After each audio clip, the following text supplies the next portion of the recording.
Assalamu alaikum. Mr. Moderator, our distinguished guests, brothers and sisters, our friends and our enemies. Bismillah, wa salatu wa salam, Rasulullah, wa ba'd.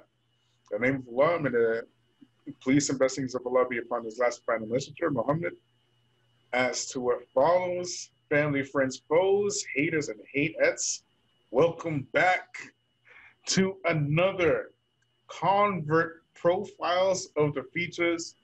On the features, we have a very, very, very special guest in Brother C.L. Edwards, also known as Abu Yazid. Assalamu alaikum wa rahmatullahi wa barakatuh. Wa alaikum assalam wa rahmatullahi wa barakatuh. How are you, Aki? Alhamdulillah, alhamdulillah. How are you doing? Pretty good. Alhamdulillah. Alhamdulillah. So before we continue, we want you to like, subscribe, share, hit me up on Patreon, and also the brother Abu Yazid, he has his own YouTube channel called C.L. Edwards, from pastor to Muslim, correct? Preacher to Muslim. From preacher to Muslim, yes. Right, so hit him up there. Make sure you show him some love. Subscribe to his channel. For those of you who don't know who Abu Yazid is, he used to be a co-host with David Wood. He used to co-host his show for several years, actually. He has a very interesting story, right? So I'll let him take it from here. First of all, tell us about the how you came to Islam the first time, because you became Muslim and then you left Islam for Christianity, and then you became a Christian apologist, and then you returned back to Islam again, right? So tell us about the first time you became Muslim. Yes. Well, the first time I became Muslim, it began with me being interested in the Nation of Islam. And I had intended to join the nation. And upon further investigation and review, certain aspects of belief system I just really couldn't buy into. Like which aspects in particular? This is like the beginning of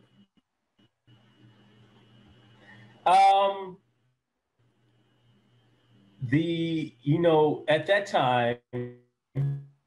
So I like the idea of the Islamic theme of it. I like that. I like the unity among African Americans. I like that. The whole idea of Farad Muhammad being God in person, I really didn't mind. I didn't really care, because I came from a Christian background. So Jesus was supposed to be God in person. So what's the difference between Jesus and Farad Muhammad? He's a different guy. But then when they start talking about the mother wheel, the UFOs, Yaqub science, the origins of white people being on the island of Patmos, and being grafted by a big head scientist into. I couldn't really get into that. So then I started exploring the alternative to that, which was the 5% nation, or the nations of gods and earth, to be actually accurate. So I started getting off into some of that. But then this is like the beginning of the internet. This is like the late 90s. Yeah. And I ran into certain people, Muslims. They were saying, don't do that. Don't join those organizations. You need to look into real Islam. Or they would say Orthodox Islam or Sunni Islam, which I really had no clue what any of that was. I had no idea what any of that was. So I want to backtrack a little bit. I want to, so that because a lot of the Muslims, they don't really understand some of the intricate details of what the Nation of Islam believes, because all they think is, the nation, they just believe that the white man is the devil and that's it, right? But they don't understand some of the details behind their other parts of their Aqidah, right? Like you were mentioning about the mothership, for example, right? And what is a mothership, and exactly is the purpose of the mothership, according to the Nation of Islam? All right, so the mothership or the mother wheel is supposed to be based on the story about Elijah in the Bible, that Elijah saw a vision of God and angels, and it was like a wheel inside of a wheel.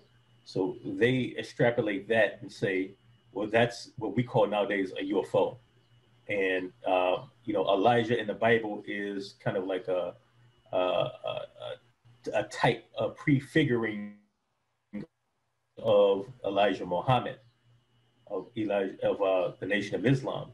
So now Elijah Muhammad, he's not alive anymore, but he somewhat is like alive. He's in the mother wheel. He's in the mothership, and descend on the world and destroy America. Yeah. And destroy, the white man. Yes. And what about the grafting of the white man? Did you mention this was one of the things that you had a problem with, right? From the Nation of Islam. Yeah, I did. Yeah. So go ahead. So there was a big head scientist. There was an individual he was a scientist. They called him the big head scientist because he had so much intelligence and his brain was so powerful. Yeah, his name was he was on the island of Patmos.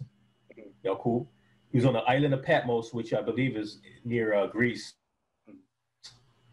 And he was engaging in some experiments where he was taking the genes of different black people and, I guess, doing gene editing almost, where they call it grafting the genes till he created qualities of black people or African people, but only had their evil qualities. And because this human being had their evil qualities, he didn't have melanin. He was completely white. And then he made these group of people who were basically devils, evil white people, and unleashed them on the world. Yes. So and in a summary. Yes. Do you know Dwight York by any chance? Yes. Yes. Yes, I do. He also has his own grafting origin story, right? So he says back when he was Ansar Allah, right? Okay. When they were wearing the thobes and they were selling the incense on the corners and whatnot in the 90s, right? He said, and he wrote that the white man was grafted from a dog. No, the pig, rather. So not the white man. The pig was rather grafted from a dog, a cat, and a rat.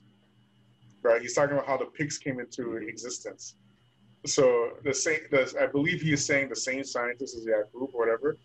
He did genetic experiments with a dog, a cat, and a rat, and eventually he, mixed them all together, and eventually you got a pig, right? That's his origin story for the pig, right? And why it's a dirty animal, you know what I mean? But because I have a nation background too, so for me, right, what put me off was saying the black man was God. I just couldn't get with that, right? I was cool with the white man being the devil. Right? But I couldn't get down with, Master Farah being God in person. And, I used to always ask them questions about that all the time. You know what I mean? And it's problematic for so many different aspects. Even with Master Farah Muhammad, who was not black, some people say he was Pakistani. I think different stories. Some say he's Pakistani. Some say that he was from Turkey. Even with him, there's a story that says that he continued to live because he disappeared when he came to Detroit and he started spreading the message and he founded the Nation of Islam, and then he disappeared. One story is that he went to jail, and then when he got out of jail, he moved to California, and he became an Ahmadi. He became a Qadiani imam, and that Elijah was still in contact with him. In fact, there are photos of a Middle Eastern looking man who does look like Master Farah Muhammad but just older, who was a Qadiani imam. That people say that's him. Even photos with members of the Nation of Islam. So that's very interesting. You know, Yeah. that's yeah. Yeah. So now you met with the 5%ers, right? The 5% Nation, which is the 5% Nation. For those of you who don't know, they are essentially an offshoot of the Nation of Islam, which was started by a former Nation of Islam member named Clarence 13X. And he wanted to basically teach the people the secret knowledge of the Nation of Islam, because a lot of people see the Nation of Islam as this type of religious group, but it's not so much of a religious group. It's more of you could say they're more like Freemasons, actually. They move much more like Freemasons than a religious group, you know, because they have their membership. You have to have a membership to join. You have to have this type of secret knowledge. They have the uniforms, you know what I mean? So he wanted to teach that secret knowledge to the regular black folk that only members of the Nation of Islam should learn, right? So when he started doing that, they kicked him out, and then he started what's known as the 5% Nation, right? Where they have all this secret stuff, right? You know? Well, you know, some people say that the Nation of Islam was patterned after what Noble Drew Ali was doing in Chicago. Mm-hmm. And what Noble Drew Ali was doing in Chicago was patterned after the Shriners. Yeah. Who were, you know, a Masonic group. So there is that Masonry link, you know? And they move like Masons. Yeah. You know, the way that the whole organization is, that you can say that it's okay, this is Freemason, right? So it's more Freemasonry than Islam. Mm-hmm. That's how I see it, anyways. You know, but continue. Yeah. So, like I said, I was online, getting on message boards and whatnot, just trying to dig up information because I didn't know anybody who was Muslim, even though I lived in Detroit. And, you know, Detroit in the metro Detroit area has one of the largest populations of Muslims in the United States of America. There's tons of Muslims, mm-hmm. but, you know, they didn't talk to us. You know, they never gave us dawah, and they never spoke to us, you know, unless it was some type of business transaction. They were, you know, somebody owned the store or something, or a gas station, but nothing in concerns about Islam at all. And what was the demographic? And that's, you know, as of now, it's very mixed. Mm-hmm. It's all, I think I saw some statistics. It's almost completely perfectly mixed. It's like 25% Indo-Pakistani, 25% Arab, 25% Eastern European other, you know, 25% African American Muslim. So it's, the area is completely, almost equally mixed between different groups of Muslims. Yeah. But you have like the city of Dearborn, which is in South Detroit, which is, you know, a portion of Dearborn and Dearborn Heights. A large portion of it is almost entirely Arab and Muslim, but a large percentage of those are Rafida, Shia Muslim. But still, like I said, none of that information about Islam has, for the most part, seeped out of those communities to the people around them. It's kind of held in their communities. It's their own little cultural thing they do. Yeah. So, and we're talking about the Arabs, the Pakistanis, these type of people, right? Yes, that's what I was referring to. So, you know, I'm going online trying to find information about this, and so people were telling me, you know, you need to look into Orthodox Islam, Sunni Islam, real Islam. Okay, what is that? What does that mean, and why is that different than, you know, the Nation of Islam and the Nation of Gods on Earth? So slowly I began to, you know, get some people point me to certain websites, and this is like in the early days of the internet. You know, it's not like now, like you type in the word Islam or type in the word Quran and you got 50,000 websites and YouTubes and all this other stuff. Is you have to actually look for stuff, you know. Yeah. So, but I was able to track down certain things to get a somewhat idea of Islam, the 5 pillars of Islam, that the station, the Quran, the Sunnah, things like this. Do you remember the websites that you found back in those days? It was it was things that people had posted on message boards. Message boards, articles that people just wrote themselves. There were some websites. I can't even remember the names of these websites. I don't even think probably 99.9% of those websites don't even exist anymore. But the one website I did encounter that that you probably would know about was the Quran and Sunnah Society. Yep. USS, yep. So their website, yes. They were one of the first ones. They were one of the first. Yep. Yes. So I and that was, I encountered that after I had taken Shahada at that point. So at that point, it was basically the qadr of Allah. I look back on it. I started working in downtown Detroit, and maybe less than a block away from where I worked at, there was an Islamic bookstore and Islamic shop. My brother Abdul Hamid, a Pakistani brother, he sells clothes, incense. He sells. He was the Walmart of Islam back in the day, because he had everything, Kimars, all types of books, Qurans. He had a little bit of everything. Ahmed VHS tapes and all this other stuff. So I went in there and I started buying all types of stuff. I was buying, CDs and VHS, D-Dot tapes and, all this other stuff and buying books. And I was, just consuming this information. And I had been doing that for a while, like almost half a year, maybe 4 or 5 months at that point. And I could see the brother talking to an African-American brother. The African-American brother had, he had a thobe on and he had a turban, and they were pointing at me, they were talking about me. So the brother was like, how long have you been Muslim? And I was like, well, I'm not Muslim. He's like, you're not Muslim, but you come in here all the time. You buy stuff. I was like, yeah, I do come in here all the time and buy stuff because I'm interested in Islam, but I'm not Muslim. So the African-American brother took me to the side. He grabbed a book. It was a book about the 5 pillars of Islam. He went through the 5 pillars of Islam, explained each pillar to me. And he asked me, did I want to take the Shahada? And I said, yeah. And I took the Shahada.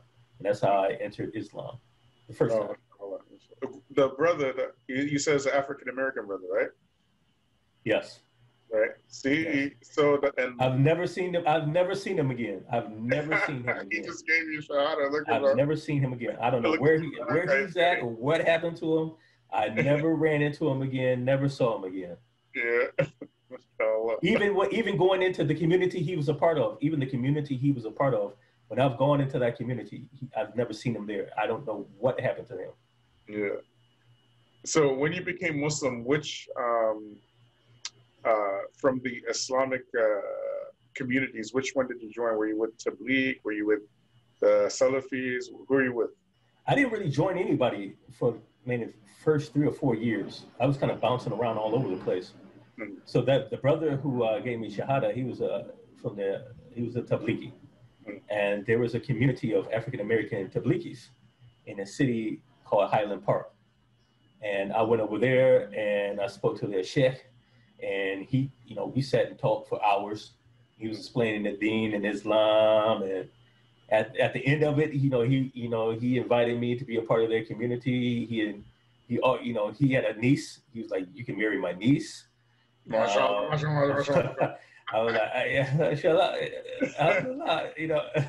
so. Inshallah. So I was like, okay. But after that, I never went back to that community because, I had just taken Shahada at this point, and I had one foot in Islam and another foot in the streets, really, at that point. Mm-hmm. So, all my friends are still in the neighborhood and up to neighborhood activities.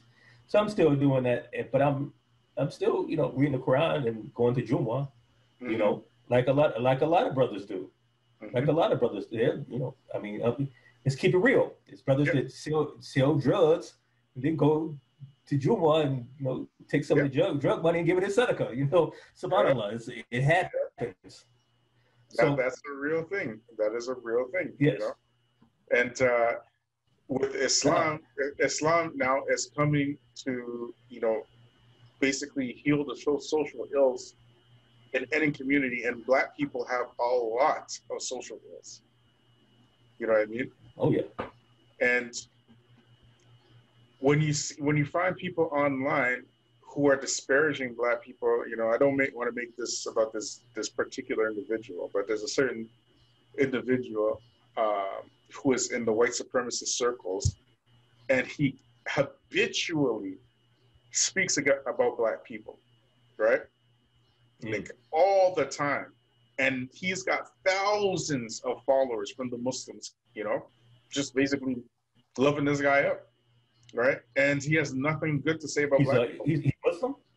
Yeah, he's Muslim. He's Muslim? Popular, very popular. Very popular, and so many... I think I know who you're talking about. Yeah.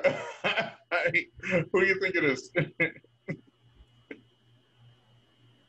Well, I'm aware that there's this movement, especially when Trump was in office. Yep, it's the same guy. Yep, you know. Ak-right movement, the Ak-right movement.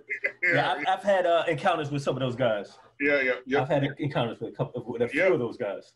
Yeah, I mean, here you come, right? You are basically spitting in the face of Black people, right? You're talking about George Floyd dying of fentanyl and being a drug addict and blah, blah. Therefore, you sign off on Black death. But Islam has a completely different message than you. Totally different. You're out here openly siding with the oppressor. Just open like that. You know what I mean? You're siding with... I consider... Go ahead. I consider those type of people house Muslims. You know, just like... Oh, I consider even worse than that, man. I consider them like probably worse. traitors, you know what I mean? How you side with the open enemies like that against the oppressed, you know? I don't know. Well, see, I can give you the psychology. I can give you the psychology behind that. Mm. The psychology behind that, well, number one, they are racist themselves. So when they hear, when they hear, so these are Muslim brothers who want to, you know, listen to Rush Limbaugh and who's this other guy out? It's another guy out in California. He was worse than what Rush Limbaugh. I forgot his name. He's kind of funny, but he's all these different, you know, right wing talk radio people and Fox News. They want to consume that. They consume it. They agree with it. Oh, this is great. And then, but the psychology is, if we mirror or reflect their talking points and have our own sort of quasi-Islamic right-wing movement, they'll understand we're not like the rest of those people. No, don't put us in the same category with Black people. And don't put us in the same category with the liberal Muslims. Don't put us even in the same category with the terrorists. Don't put us in the same category with the Wahhabis. Don't put us in the same category with any of those other people. We're like you guys. We're just like you. And that's exactly, you know, let us in. You know what I mean? That's what they want, to be in those spaces. They prefer to be in the spaces of the enemy than to actually fulfill the purpose of Islam. So if you look at the Sahaba, many of them were drunkards. Many of them were womanizers. Many of them, you know, would sell out their family members. Like, these are real stories. You know what I mean? When the ayat came about, you know, the prohibition of alcohol, it's recorded that the people dumped so much wine in the streets that it was like running like a river. You see what I'm saying? And then they come in and spit in the face of Black people because Black people have drug addiction, because Black people are the outcast, the lowly. When Islam says, we want your outcast, we want your lowly, we want your drug addicted, we want your drug dealers, we want your women who are out in the streets prostituting. Islam is for all of you. Islam is here to turn those people into the pillars of society. And you know, the thing about it that's so crazy is that it's well known, any city you go to in North America, in the UK, anywhere else, who are the people, when they actually embrace Islam, who are the people who are the most headstrong about being on the deen? It's always the black Who are people. most, yeah, so the people who are the vanguards of the Sunnah. It's always black It's people. black company. Yes. It's always black people, right? These guys come to spit in our face. So we say we don't need them. We don't need your brotherhood. Thank you. Just take it somewhere else. Go do your white supremacy thing. And on Yom Kiyama, we will see who's right and who's wrong. Even on this earth, we'll probably see it. Because the dua of the oppressed, there's no barrier between the dua of the oppressed and his Lord or her Lord. So you do you, right? We don't need you, straight up. Keep your brotherhood. And these brothers are actually trying to appeal to the white male power structure patriarch, as Islam teaches that too. Mm-hmm. You guys can find a home in Islam, or you can embrace us, But what they're doing is for that appealing to the white power structure, right? They spit in the face of the black oppressed and say that you're not oppressed, you're making all this stuff up, right? That they have a different religion going on. You understand? Mm. They have some complete different. Where in the Quran does Allah praise the oppressor at the expense of the oppressed? That's what these guys do. So they follow the ways and the paths and the what you would call it, tariq of the oppressor to get in good with the oppressor. We call those people Sambos and house Negroes. You know what I mean? They're white house Negroes. You're white, but you're a house Negro. You love massa in them. You want to be massa in them. Just with your thobe and your kufi. That's it. Anyway, go ahead. And the reality is that side, that right-wing side, despises Islam. Yeah. They absolutely despise Islam. And to think that you're going to find a place with them, that you're going to join with them, that you're going to, form some brotherhood with them, or you're going to convince them that we're just as good as you. We got the same values you have. We're just like you. Don't consider us like them. Consider us like you. If you're going to actually think you're going to talk them into doing that, you're crazy. Yeah. Mm-hmm. They will never accept Islam. Mm-hmm. Now, says that in the Quran. He says that explicitly in the Quran. They will never, ever accept you. They won't be happy with you until you accept their ways. Allah says it explicitly in the Quran. They out there changing behind, twitching and twirling for white zaddy in them. You know what I mean? And that's the historical purpose of immigration. Yeah. Yeah. If you look at immigration in I'm speaking about America. Mm-hmm. Immigration in America has always been for the purpose of increasing the numbers of the dominant culture. The dominant society. Yes, dominant white society. Yes. As well as you're expected to, as well as they started considering the Irish and Italians right when they participated in the oppression of black people. That's all that immigration is. That's what the model minority is. When you come over here from your Muslim countries, right, and you get the bank loans, you get the student loans, whatever, you get affirmative action. Because what you don't realize when you're getting all these programs which were designed for black people, right, you're locking out black people out of the same programs that was meant for them so that you can point your fingers at black folk and say, you see, I did it, why can't you? That's all that immigration is. That's what the model minority is. It's been they've been doing this since the early 1900s. Go ahead, bro. Yeah, you're the token. You're the token. Mm-hmm. So they can point at they can point at their organization and see, we've got Khabib over here. Khabib's a nice guy. He's a hard worker. We're not racist. Yeah, that's the whole point. Aren't you good? Could be pat you on top of the head. You know, and they don't have to hire any black people. One day, me and a couple of me and some friends in this organization that I'm a part of, we were sitting at a local eatery in Houston. It's called Busy Boy, and we were having some Philly cheesesteaks and just taking it easy. So that brother comes in to the ice cream parlor that's next to it. Mm-hmm. So I go in there. Our business was done with the organization that I'm a part of. Our business was done. So I went in there to talk to that brother. I said, brother, hey, I'm looking for a gig, man. I want to get in, and I know that you have the authority. You're in a position of influence, and you can help me. Brother, what this brother told me, it turned my stomach. Wallahi billahi talahi.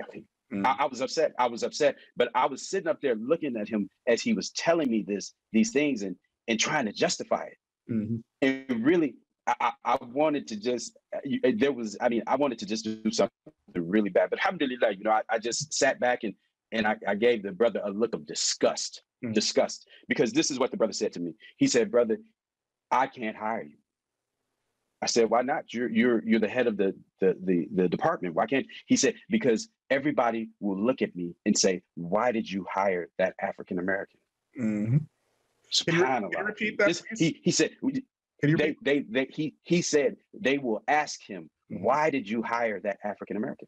Mm-hmm. And this is your Pakistani Muslim brother, right? Yes, bro. And how long have I been saying that these are not your brothers? They're your brother. He was your brother. He was your brother when it was time to do tabligh. He was your brother when it was time. It's time to, for you to speak. When he's trying to build his party. Now but when it comes time to the real nitty gritty, Islam is out the window. And one more time for the people, please. One more. He told me. Go ahead. He told me. He said, if I hire you, these people will question me. Why did I hire this African American? So he said, no, brother. He said it's bad that it's this way. He said, but all of the Indians and Pakistanis, they have cornered the IT market in America. Mm-hmm. He said all of the contract companies that send out people to different locations to do these contract work, because a lot of times what happens is that the companies or the different entities, businesses, they don't hire direct. What they do is hire a contract company. A company that will supply them with the employees. So in what happens then is they don't have to pay the taxes. They don't have to pay this for the employee. If the employee gets, it leaves them of a lot of things that they would have to be responsible for with the employee if they hire an outside contracting company. He said all of these contracting companies, which is true, most of these contracting companies are Indian and Pakistani owned. Mm-hmm. And he said, so, what they do is send him different employees. Mm-hmm. And he, for some reason or another, maybe an unwritten code that they have that you must hire within our kind. Mm-hmm. So this was something that it hurt me, bro. It really hurt me. It made me kind of sit back and really reflect on, are these my brothers? How many of these, well, I don't know if you know how many, but what are the chances, let's put it rewarded like that this Pakistani, South Asian, wherever he's from, right, that he took advantage of affirmative action programs in order to get to this position? In my opinion, it's beyond a shadow of a doubt, he definitely used that to get that position.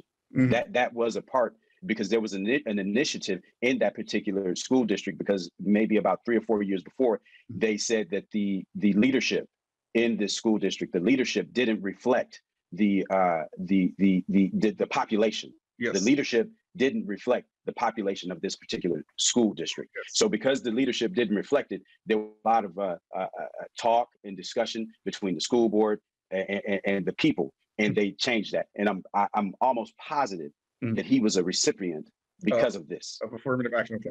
There's a specific reason why I asked this question. Okay. First reason is because affirmative action was specifically designed for who? African Americans. For African Americans, Black people. It was specifically designed for Black people. Then what they did was that they said, oh, we're going to put minorities into affirmative action. Now, I want you to think about that just for a second, right? Now, who is a minority according to the power structure in the States? Who is a minority? Anybody who is not a white man is considered a minority. Absolutely. Now, what does that mean in terms of affirmative action? This program that was meant specifically for Black people, over 50% of the people who benefit from affirmative action, do you know who it is? White women. Absolutely. White women are a minority. Remember what I said? Everybody who's not a white man, they make them a minority. So now imagine white women are benefiting from an affirmative action program specifically designed for Black people. But not only that, they put who else? Who else is a minority? Remember, everybody who is not a white man. They put the brown people in it. They put the Chinese people in it. They put the South Asians in it. They all take advantage of what? Affirmative program, affirmative action. And what percentage of Black people, both men and women, get to take advantage of the program that was meant for Black people to begin with? You know what percentage? 9/10. 9/10 of 1%. Wow. 9/10 of that's both men and women, Black.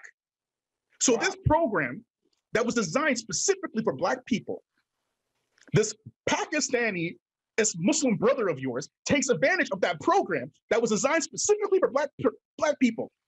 For me, and he built his wealth based upon the program that was specifically designed for Black people. And when a Black Muslim brother asks him for a job, what does he tell him? Repeat it again, please. He says that, I can't do that because if I do, I will be questioned about who and why did you hire this African American guy? And may Allah question him on Yom Kiyama on who and why he did not hire that Black African American Muslim on Yom Kiyama. Ameen. Say ameen. I think these brothers and sisters, I don't know if they consciously understand that the price you're going to have to pay to assimilate into to the white power structure of North America or anywhere else in the West is you're going to have to give up your Islam. Yeah, because and it's happening anyways. I mean, you're going to have to pass. This is just passing. Get rid of that. Get rid of that Arab name. Get rid of that Pakistani name. Get rid of that foreign name. Get rid of that beard. Get rid of that hijab, and get rid of that all that Islam stuff, and you're good to go. And that's the price. Yeah, straight up. If you see it, I even saw an individual by the name of Muhammad. I worked at a company, an individual by the name of Muhammad. I didn't even know his name was Muhammad because everybody called him Mike. And I didn't even know he was Arab. He just like a white guy named Mike. A regular white guy. Yep. Yeah. And his name is Muhammad. Yeah. I'm like, what? Subhanallah. Like you're out here and he's just passing. Yeah. Comes to work, he's Mike, and he drives back home to Dearborn, Michigan, and he's Muhammad again. That's the entire goal. That's what they did with the Irish. That's what they did with the Italians. Now they're doing the same thing with the Arabs and the Pakistanis and the Afghanis and whatever, The same thing. It's like no different. You know what I mean? So, but anyways, we'll let you continue with your conversion story. We went off on a little tangent there, but I think it was beneficial. Yes. So, at that point, I converted. I'm basically bouncing around. Maybe one Friday I'll go to this masjid. Next Friday I'll go to the Jummah in this masjid. Whatever. I'm just, at this point I was getting on the bus. I didn't even have a car. I was get on the bus and go. I would look up the name of a masjid, get on the bus and go there. And, so I bounced around to various different communities in the Detroit metro area. Being online, like I said earlier, I discovered the Quran and Sunnah Society. And sure enough, there was they had a bookstore in the Masala in Detroit. And I started going over there, and the brothers affiliated with a masjid in Detroit, Masjid Tawheed on the west side of Detroit. And I happened, again, the cutter of a law. I just happened to live down the street from Masjid Tawheed. Oh, Didn't wow. even know it was there. so I moved into an apartment building, and I didn't even know that I had moved down the street from Masjid Tawheed, you know. And so I began going to the masjid. That's when I, you know, started learning about the Sunnah and implementing the Sunnah, and that was my life for a number of years. Yeah. And this was kind of like this is the tail end of the Quran and Sunnah Society. It was kind of going down at this point. Yeah. But they, you know, brothers they were actually still had a forefront of dawah back in those days. They were very popular, and they were making moves, right? But then the fitna happened. The fitna happened. Yes, the fitna happened. The fitna happened. You know, Islam, particularly Salafiyah, was spreading like wildfire in those days, and Quran and Sunnah Society was a large part of that. You know, they were a major part of that because they were bringing scholars from Jordan. They were bringing Sheikh Albani students, you know, regularly. You know, they had programs, a lot of different programs. You know, they were very active in dawah, especially in the Black community, right? So, and then the fitna happened, right? And I don't believe the fitna. I don't believe the fitna was an accident at all. I'm not naive enough to think that this was a organic fitna. No, I do believe 100% that the enemy got his slimy, bloody hands involved in our affairs again and destroyed the dawah with the help of Abu Khadija from Spubs, right? So, and there's just too many coincidences. I did all kinds of series on that already. I'm not going to talk about them again, all right? But I did a lot of videos about them, right?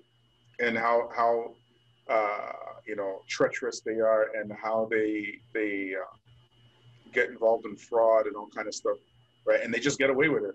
You know what I'm saying? So, but that's what I believe, you know? So go ahead. But I saw it take place because I saw, you know, certain brothers split off into different groups, and one group didn't like the other group, or brothers didn't go give salams to the other group of brothers, and sisters talked about other groups of sisters behind the part. White supremacy 101, bro. Divide and conquer. Divide and conquer. You know what I mean? And that's what I believe happened. And people think that white supremacists can't get inside of Islam. Meanwhile, they've been doing that for a better part of 400 years. You know what I mean? So yes. Yeah, you know, I mean, they did it with the Nation of Islam. That's well documented. Yep. You know, that's very well documented that they did it with the you know, the Black Panthers. And we were talking before the show started. Many of the Black Panthers were Muslim. Yep, that's right.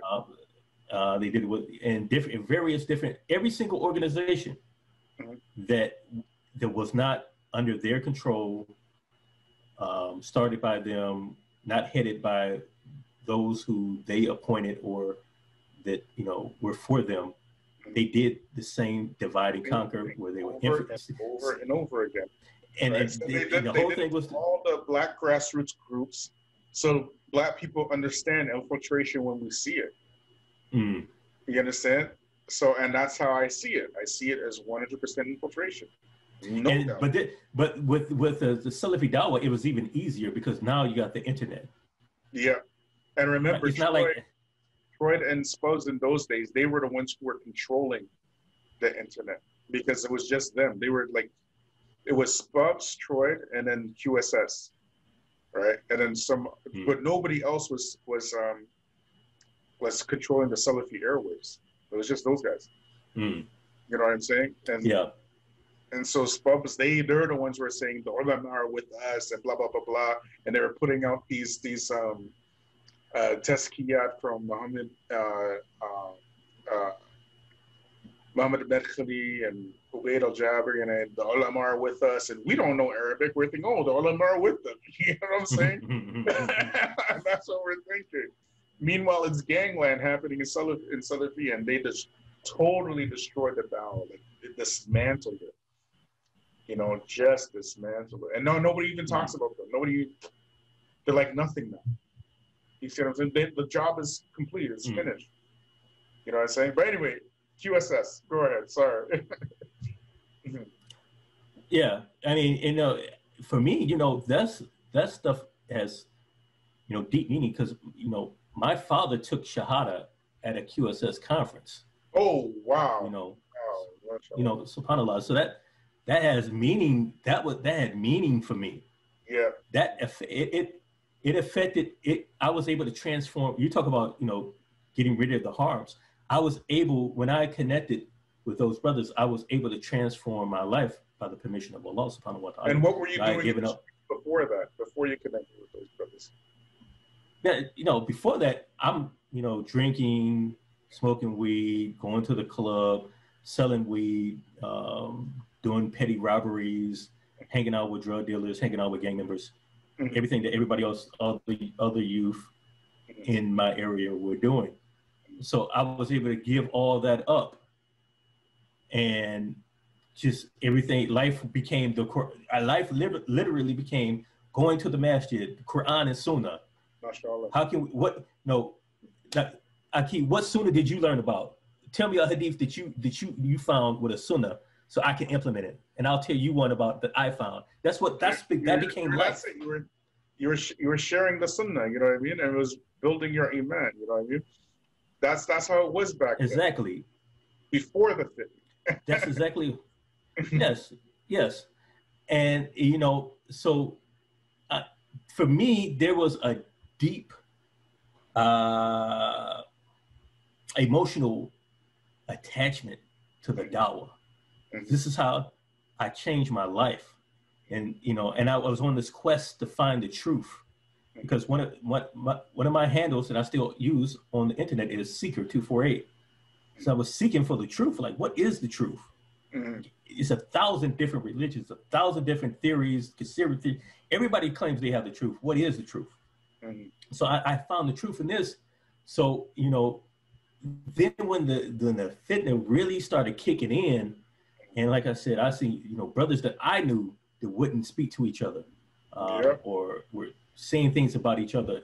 And I'm just trying to be, I'm trying not to take sides. I'm not trying to take the side of the QSS brother versus the SP brother. You know, I'm giving salams to both brothers. I'll come over here and kick it with you and give you salams, and I'll come over and kick it with them and give them salams. So I'm not trying to pick a side. Yeah. You know, but as you probably remember, you know, the gauntlet was almost put down. Like, you have to pick a side. You must pick a side. Yep. You must pick a side. Who you with? You know, Bloods or Crips? Who you with? You know, Bloods, Crips, Vice Lords or GD. Who are you with? Yep. You know, you can't be neutral. You can't be neutral. You have to take a side. And I just witnessed the destructiveness that created. I saw people's marriages were destroyed. Yeah. You know how people's houses got split in half because of these issues. You know, children against parents, parents against children, and you know, inside the same community split in half. People fighting over, you know, who has the keys to the masjid. You know, things like this. It happened. Yep, straight up. It happened. So, subhanAllah. And I had gotten married by this time, and I got married, and the sister who I got married to, we really didn't see eye to eye on implementation of the deen. You know, she really wasn't. I mean, she went to the masjid, and you know, she was among the Salafis, but she really wasn't trying to, you know, live according to the Sunnah like that. You know, you do. She famously told me, "Hey, you do too much. You do way too much. You know, they've got you brainwashed. You're doing way too much." And subhanAllah, so that was just a lot of fitna all by itself. There's fitna going in the community. There's fitna online. There's fitna in the household. And then, you know, I had my son, and then, you know, me and her split up, and she went and got a cola and ended the marriage. And my son was for like maybe almost for a year, I didn't even see my son the whole entire time. He was kept away from me. And I had to move away from the community because I didn't have any place to go. I moved in with some family members on the complete other side of town, you know, and didn't Christian have any members, right? What's that? Christian No, family? well, a family member who had taken Shahada, but they really weren't practicing at the time. Okay. So I'm in the household also. And so it's different family members in the household, some of them Christian, and me and another family member who are Muslim. And I'm over there, and, you know, I'm going through financial hardships at the time, because I'm basically starting over again financially. And I'm like, man, like, what happened? Yeah. Like, everything fell apart, you know? Like, everything literally fell apart. Yep. And I could just, like, when I came into the dawah, I literally remember, like, this is the happiest point of my life. Yep. That was the happiest point of my life. I never experienced brotherhood, camaraderie, purpose, direction, discipline. Like, I never experienced that. It was the happiest point of my life. And up to that point, my life hadn't been that happy. There was a point where in the younger generation, they don't get it because they never seen it in their entire lives, right? Like, when I became Muslim, like, I divide my Shahada in stages, right? So I'm like you, I came in through the nation, right? And actually, I took my Shahada, right? I didn't join a nation, but they were the reason why I became Muslim. You feel me? Because I listened to Farrakhan and these type of things. But I really didn't know much about Islam at all, like nothing, right? Because there's no information about Islam. So I'm just like this general Muslim, right? And then Troy started, and I was part of that back in those days, right? I was one of the original members, right? And we started making dawah on the streets. We're just making dawah, just a bunch of brothers. That was Troy. People think Troy as this hardcore, hard line, you know, just refute everybody, but it didn't start like that. It started just a bunch of brothers who wanted to call the people to Islam, and that's what we did. You understand? And then we found out about Salafiyya, and it just blew up. Like, Salafiyya was growing everywhere. And what you're talking about, when we used to go to the masjid, we used to love going to the masjid. We always wanted to be at the masjid. Like, all of us, we would enjoy going to the masjid, right? Now, in 2021, not just me, but even my own kids think going to the masjid is like a chore. Because there's no brotherhood happening in the masjid. You see what I'm saying? There's not that camaraderie like it was back in the day. You know, we used to be enthusiastic about calling people to Islam, making dawah to the people, always giving the salams. You know, there was brotherhood activities, these type of things, right? Now, because the masjid now, and I keep saying it, the masajid in the West have turned into cultural centers. So now you got to decide which masjid. You're going to go to Tablighi masjid, you're going to go Somali masjid. There's all this cultural stuff happening. And the cultural Muslims don't have any outreach to the community. And with that fitna, when that fitna happened, that when Salafiyya was at its peak and it was growing, all of a sudden you had people throwing people off the manhaj, throwing people left, right, center. And next thing you know, Salafiyya is like nothing. And the Salafis are known as people who cause problems. And up until this day, we the Salafis, we have this stigma because of who? Because of Spubs and Troy and them. That's why we have that stigma. Because of those guys. Not because Salafiyya is wrong, but because those guys, through the internet, the website Spubs and the website Troy, propped themselves up as the vanguards of the Sunnah. And people went on the internet and saw that, and they said, oh, these are the vanguards of the Sunnah. You understand? With no qualifications, no studying, nothing. You know what I mean? They became the vanguards of the Sunnah because they put themselves in that position. You see what I'm saying? And that caused the Dawah to be incredibly hurt. And up until this very day, people are still brainwashed on that stuff. But because I became Salafi before that, I know what Salafi was before that. You understand? Because I saw it, I lived it.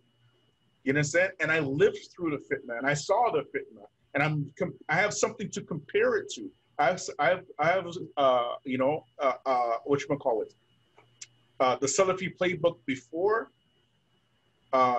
Troy and Spurs, before all this fitna, before Sheikh Rabi. You know, I was Salafi at the time of Sheikh Albani, rahimahullah. You know, I was Salafi at the time of Sheikh bin Baz, rahimahullah. I was Salafi in these times, not in the Sheikh. I saw Salafi in the Sheikh Rabi and Sheikh Ubaid era. I saw that, but I saw this too. So I know there's something going on here. You feel me?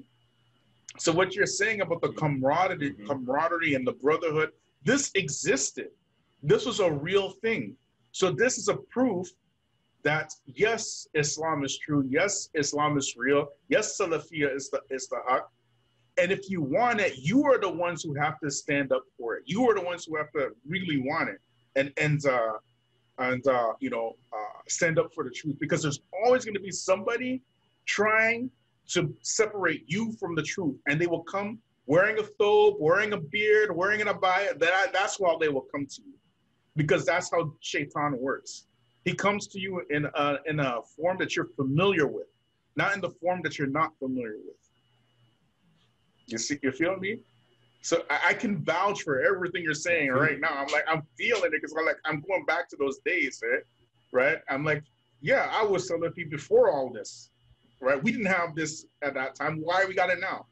You know what I mean? It's because of these guys, because of Abu Khadija, because of Spubs and them, you know, because of Muhammad Madkhali and these types. That's what happened. These foreigners all up in our affairs.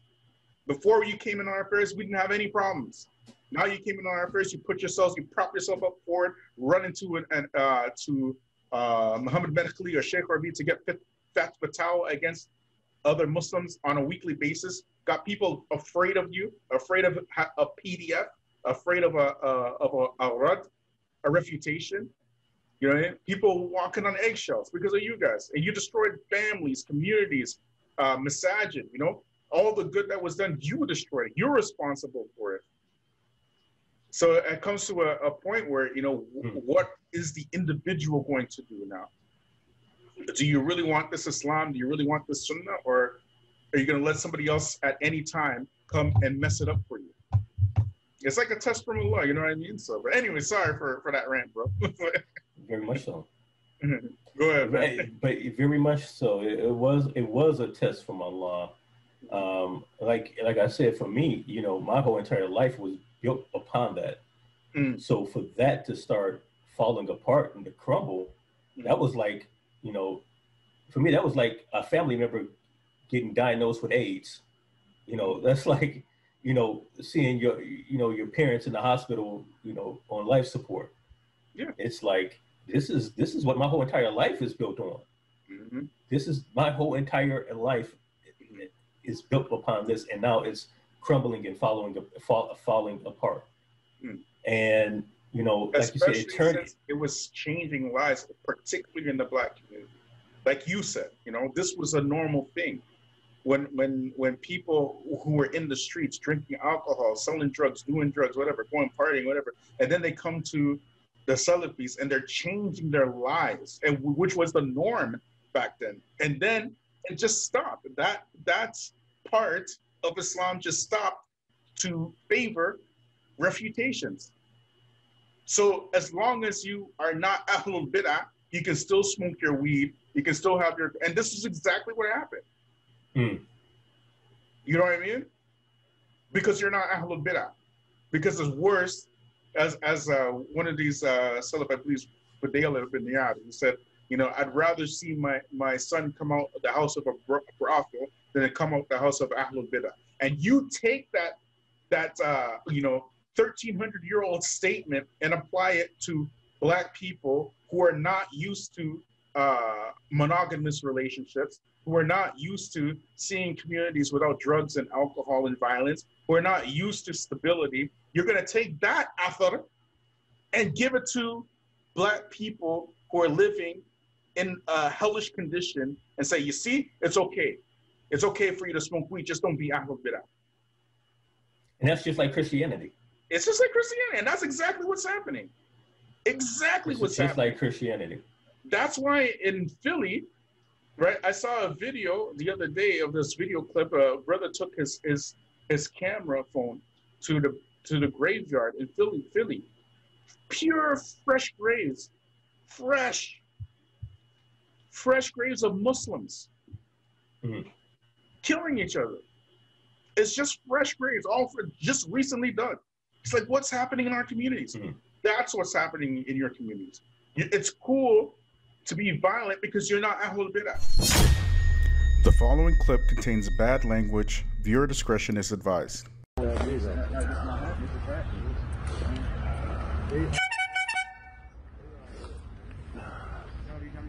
the reason I'm here today. Most of them I need you to make dua for my little brother here.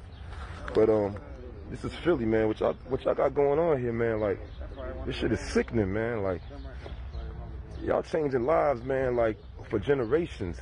Y'all killing mothers, y'all killing sisters, y'all killing brothers, y'all killing sons, y'all killing nephews. For what? About internet beef, about a chick that's whoring out here anyway, about a block that ain't even yours, about money that you're going to get to go spend and give it to somebody. It's not like you want no money out here to save. Y'all niggas want money to spend. That's what y'all doing? That's what y'all doing out here, right? Yo, shit is sickening. This shit is sickening. Talking to the funeral director, he says he get them 2-3 times a day. That's what we doing to our Muslim brothers, huh? We're not protecting each other. I mean, if we ain't protecting each other, you're definitely letting anything happen to them. That's what we doing, huh? I gotta wake up. I gotta wake up, man. I'm gonna tell you like this. Everybody must face death. So you out here push and play, you think you parking shit, putting people through grief about their kids, you'll be here one day also. You know what I'm saying?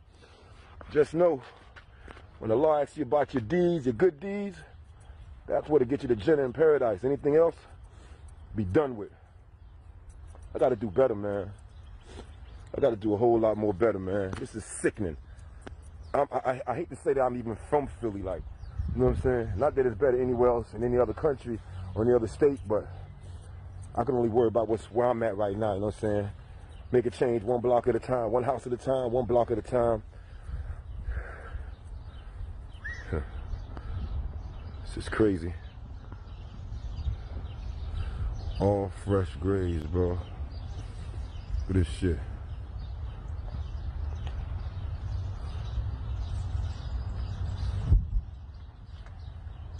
Look at this shit.